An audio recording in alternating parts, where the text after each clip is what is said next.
Hi everybody, welcome to week 32. This week's lesson is all on matrimony. And on page 270, up at the beginning, it talks about what we know of, or what people usually think of as their wedding day, where sometimes the groom will rent a fancy car and the bride usually has a white dress with sometimes a long train. And there's usually a reception afterwards where family and friends are invited to celebrate. But what is more important to us is that when two Catholic people are married, they enter into the sacrament of matrimony, and it is a sacrament. And because it is a sacrament, the people involved receive sanctifying grace, and they also receive sacramental grace. And the sacramental grace is that grace that enables them to carry out the jobs that are associated with the sacrament that they received. So in other words, to be faithful to their husband or wife and to raise a family. Matrimony is the sacrament by which a baptized man and a baptized woman bind themselves in life in a lawful marriage and receive the grace to discharge those duties.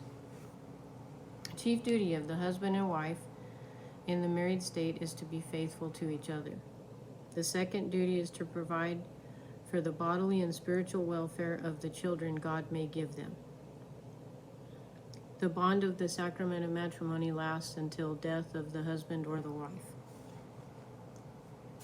When a couple is married in the sacrament of holy matrimony, Jesus changes their natural love into supernatural love so that they have the power to go day to day and love each other and love their children and care for their children. The Catholic Church is teaching us in the Catechism that the highest gift of marriage is children, and that children actually help parents to grow in spiritual life. The Church reflects on marriage from the viewpoint of eternity. Marriage, as taught by the Church, is more than a secular contract like the marriage license. It's a sacred bond which God unites a man and a woman. And the first marriage was actually Adam and Eve. God said he created a wife for Adam and Eve. So that was the first marriage.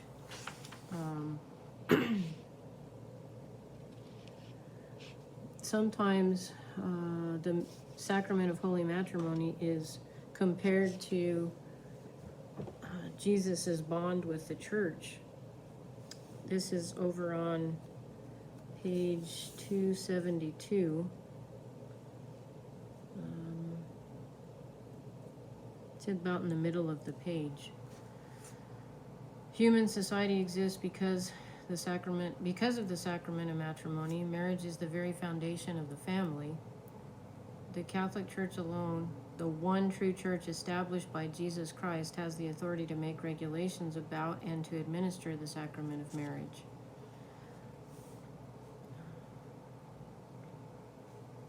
Baptism is required to be a member of Christ's church, and in order to be married, you must be in the state of grace.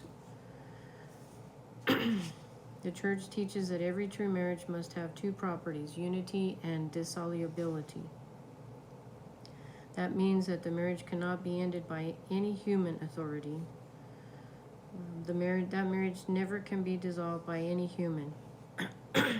Just as the sacrament of holy orders is to help men to become holy, the sacrament of marriage is to help families become holy. By reason of their state in life and of their order, Christian spouses have their own special gifts in the people of God. This grace proper to the sacrament of matrimony is intended to perfect the couple's love and to strengthen their indissoluble unity. All right, over on page 274, in order to receive the sacrament of matrimony, worthily, the couple must be in a state of grace, know the duties of married life, obey the marriage laws of the church.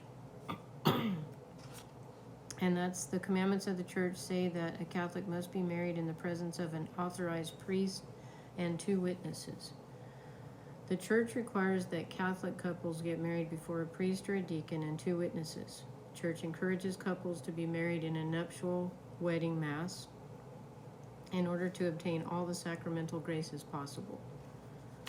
It's not required, but it is recommended. Then over on page 276, down towards the bottom of the page, it says, sometimes when a young couple are planning to get married, they spend too much time planning for the wedding and not enough time planning spiritually for the marriage. To prepare to receive the sacrament of matrimony, Catholics should pray that God has directed them to a good spouse.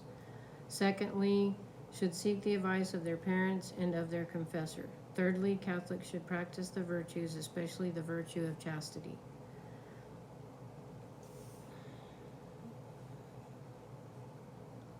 To prepare for the sacrament of matrimony, Catholic couples should attend Mass frequently, even daily.